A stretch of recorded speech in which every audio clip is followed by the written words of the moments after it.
He was a quiet man from a quiet town, until one night, he uncovered something he was never supposed to see. A few days later, he vanished. No struggle. No witnesses. Just a note that read, "I have to find it before they do." What did John Myths discover? And who were they?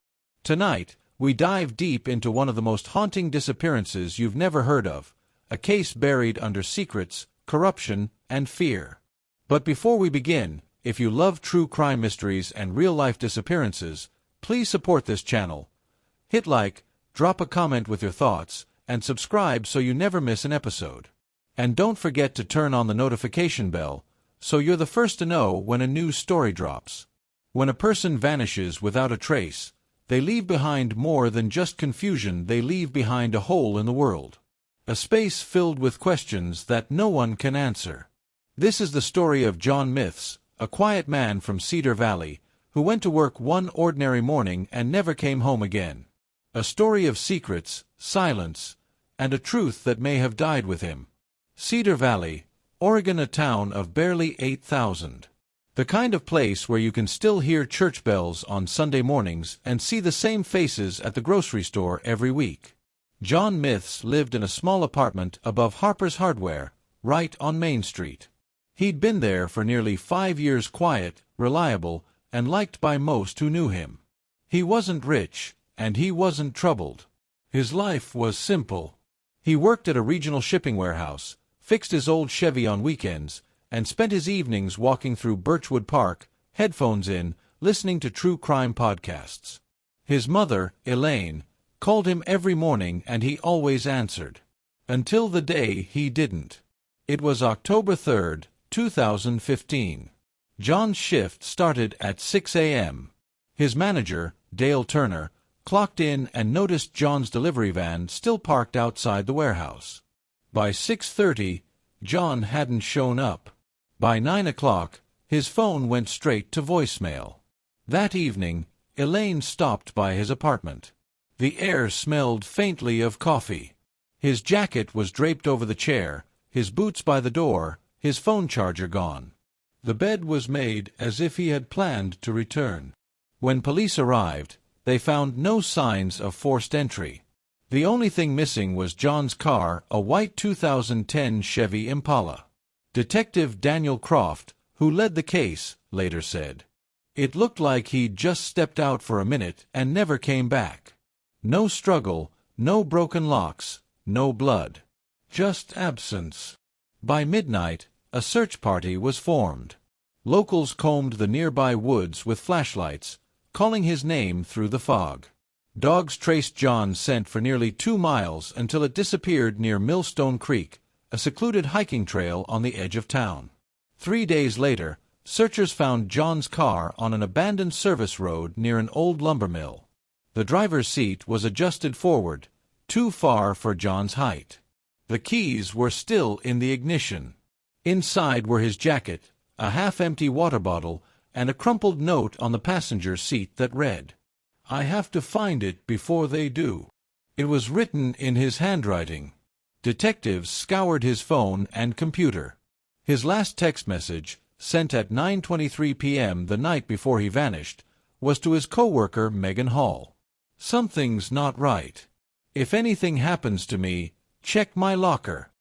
When police searched his locker, they found a USB drive labeled, "Do not erase." But the drive was empty. Megan told police that John had been acting strangely. Megan, in interview. He kept saying someone was following him. That a black SUV parked outside his apartment every night, engine running. "I told him to call the police, but he just said, they wouldn't believe me." Neighbors later confirmed seeing an unfamiliar vehicle parked near Birchwood Lane several nights in a row. But surveillance footage from the area showed nothing. Almost as if someone knew where every camera was. Weeks turned into months. Tips dried up. Until a fisherman found a torn piece of blue fabric downstream from Millstone Creek. DNA confirmed it belonged to John's work uniform, but again, there was no blood. Detective Croft described it as the strangest missing person case I've ever worked. No motive, no body, no clear suspect. Elaine refused to believe her son had simply run away. She began printing flyers and organizing candlelight vigils by the creek. Her voice cracked as she spoke to reporters. "Someone out there knows what happened to my son. He didn't just vanish." Investigators turned their attention back to John's workplace, the Cedar Valley distribution hub. His route logs showed something odd. During the last 3 weeks of his employment, he had been making unauthorized stops at old industrial sites across the county. One of those stops, the last before he disappeared, was to a property owned by a defunct company called Northwood Processing. Northwood had been under investigation a decade earlier for illegal dumping of toxic materials.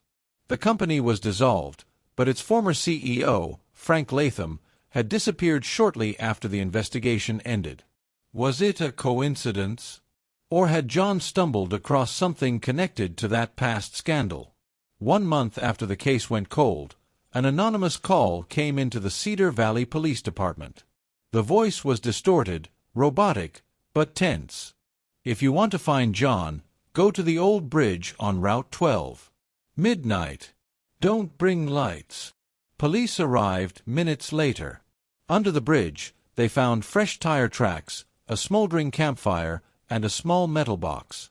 Inside were several black and white aerial photographs, showing clearings in the forest, drainage pipes, and a landfill site bearing the faded Northwood logo. The photos were dated just days before John vanished. A local truck driver named Earl Benson came forward 2 weeks later. Earl, in statement, "I saw a guy at the gas station up near Highway 9. He looked beat up, confused. He kept looking over his shoulder. Asked if they were still after him. Paid in cash. Drove off in a gray pickup." Was it John? The description fit. But the station's security footage had already been deleted by the time investigators arrived. It was another dead end. In late November, police searched the old Northwood lumber site again. The building had collapsed years ago, its walls swallowed by vines.